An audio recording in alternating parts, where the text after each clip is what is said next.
Pagkatapos ng ilang taon, ito, nagbabakasyon ulit tayo. Sa di ko inaasahan, ito pala ang bubungad sa akin. Actually, hindi naman ito bago para sa akin ang ganito. Pero nakakapanghinayang lang dahil hindi naman lahat ng OFW na kagaya ko na nabigyan ng pagkakataon na magkakaroon ng sariling bahay. Yung iba, ilang taon na o ilang dekada na nasa abroad. Pero hirap na hirap pa rin ang magkakaroon ng sariling bahay. Samantala ko, napakaswerte ko na dahil nagkakaroon ako ng maayos na tahanan. Pero kung ganito lang din naman ang madatnan ko, nakakapanghina talaga. Wala naman kasi akong hinahangad. Yung pagod, yung pagtitimpi ko dito, yung mga sakripisyo ko dito, sana naman pahalagaan din nyo. Akala ko talaga makapagpahinga na ako ng maayos. Pero hanggang dito, stress pa rin ako. Masakit dahil hindi ko sukat akalain na ganito ang mangyayari sa sarili kong pamamahay. Mabaho, madumi, makalat. Parang hindi na tao ang mga nanilam kung mga tao pa ba ang nakatira dito. Nung makita ko to, talagang nanglalambot ako. Hindi ko alam kung ano yung nararamdaman ko. Magulo. Hindi ko naman sukat akalain na ganito rin talaga ang aking madadatnan. Pero expected ko na rin yan dahil sa tuwing pag-uwi ko ng bakasyon, lagi na lang ganito ang eksena. So, ngayon, hindi ko alam kung ano yung gagawin ko dito. Dahil iniisa-isa ko yan. Ayan, sa sobrang dumi, kahit sino naman siguro, mababae ka o lalaki, kapag ito yung naman madadatnan mo, nawawala ka talaga ng gana. Kasi para bang baliwala lang lahat ng mga sinasakripisyo mo para sa kanila. Para sa kanila, napakadali lang. Iisipin nila, sasabihin lang nila, busy sila. Wala naman lang, lahat naman ng tao busy. Lahat naman tao may ginagawa. Sino nga ba ang hindi napapagod? Pero sa mga ganitong katayuan, sana naman ay isipin nyo kung sino yung nagsakripisyo, sino yung bumibili ng ganito para sa inyo. At dito sa labas, tinitingnan ko hindi naman ganito yung aking, nung iniwan ko talaga ito, napakalinis. Pero ngayon, hindi ko alam kung sinasadya o nananadya. Wala. Hindi ko lubos na maisip na ganito yung aking madadatnan. At wala naman akong motor. Iwan ko kanino yung motor na yan. Wala rin namang pasabi kung kanino yan. Basta lang nandyan lang sa sarili kong, o sa loob ng sarili kong bahay. Kaya hindi ko alam kung saan ako magsimula ulit. Kasi dati, nung unang uwi ko, ay lahat yan nililinis ko na. Lahat yan talagang wala kang makitang kalat. Pero ngayon, ito ulit. Kaya nakakapagod na. Sumuko na ako sa ayusin at mangarap pa ng mangarap. Kaya hindi ko na talaga ginalaw yan. Hinayaan ko na lang. Pero hindi pa rin talaga mawala sa isip ko na bakit ganito yung nangyayari. Marami naman tayong mga OFW na nangarap na sana may maayos. Pero kung yung mga tao na nandito sa loob o itong kasama ko sa loob ng bahay, kung wala namang pangarap, wala akong magagawa. Kaya ang ginagawa ko guys, umuwi muna ako doon sa kinananay tatay dahil hindi ko talaga kayang tingnan at hindi ko kayang linisin ng mga ganito.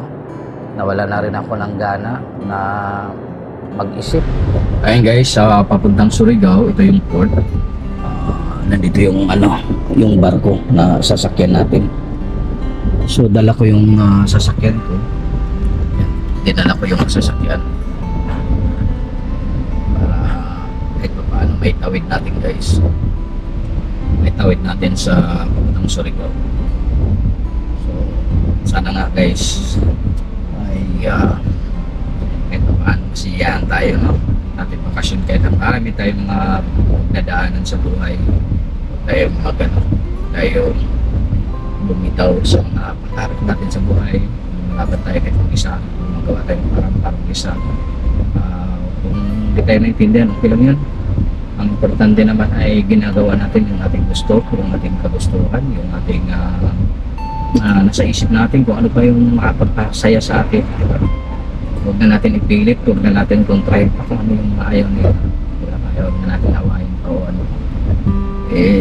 Kahit na-disappoint ako guys sa mga nangyari, sa mga nakita, sa mga ganito nangyari sa buhay ko, sa pamilya, papasalamat pa rin ako kahit pa paano dahil naging nakakayanan ko lahat ng mga pagsubok sa buhay. So sana kayanan nyo rin ng mga pagsubok nyo na darating sa buhay. Ganun talaga. Hindi man tayo, hindi na natin maturuan yan ng mga kung ano natin ituturo sa kanila. Sila mismo ayaw naman nilang mabuhin din ang kanilang sarili. Nakaano lang, nakakalungkot lang ngayon lang nakikita natin sa bahay na sobrang dumi, sobrang akala mo ano. At ayun, yun na siguro ang ano na wala rin naman akong lakas loob para ano sa kanila, magpakita po ano, nakakawala rin talaga ng gana. Ilan lang ito sa mga pinag-aawayan natin na mga pag-asawa, yung paano at ano pa talaga ang dapat gawin, lalo na sa malinisan ng bahay, yung madadatnan nyo. Pero kung talagang hindi na kayo magkakaintindihan at wala nang respeto sa isa't isa, wala nang pagpapahalaga sa isa't isa, huwag nyo nang hayaan pa o patagalin pa. Kailangan talaga meron tayong dapat isasakripisyo, masasakripisyo natin lahat. Hindi naman ito isang basis lang, ilang naman ito ngayon lang, kundi ilang basis nyo na rin naman yung pinag-usapan, pero wala rin naman ang babago, hindi rin naman kayang baguhin. Ganun. Marami kaming pinagdadaanan.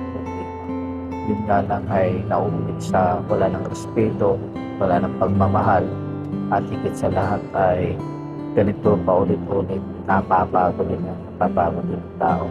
Kaya nag-decision na rin kami, at mag-decision na rin ako na itigil na rin kaysa naman magkakasakitan pa. So ngayon ay mananatili na rin muna kami, pansamantalang magkanya-kanya ng buhay. Yun ay pinili namin kahit meron kami may sasakripisyo dahil hindi na maganda yung aming patutunguhan. Sana sa mga kapwa ko OFW, kapag nakita nyo naman na hindi na talagang kayang ayusin pa, ay pansamantala itigil mo muna.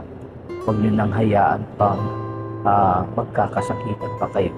O wala na talagang maganda pang remedyo pagdating dito sa mga problema ganito. Ayan, kapag ang respeto at pagmamahal ay nawawala na, ano pa nga ba kailangan na natin bumitaw doon sa kung anong ay pinapangako sa isa't isa. Sa ngayon ay nandito muna ako at samantala sa Surigao.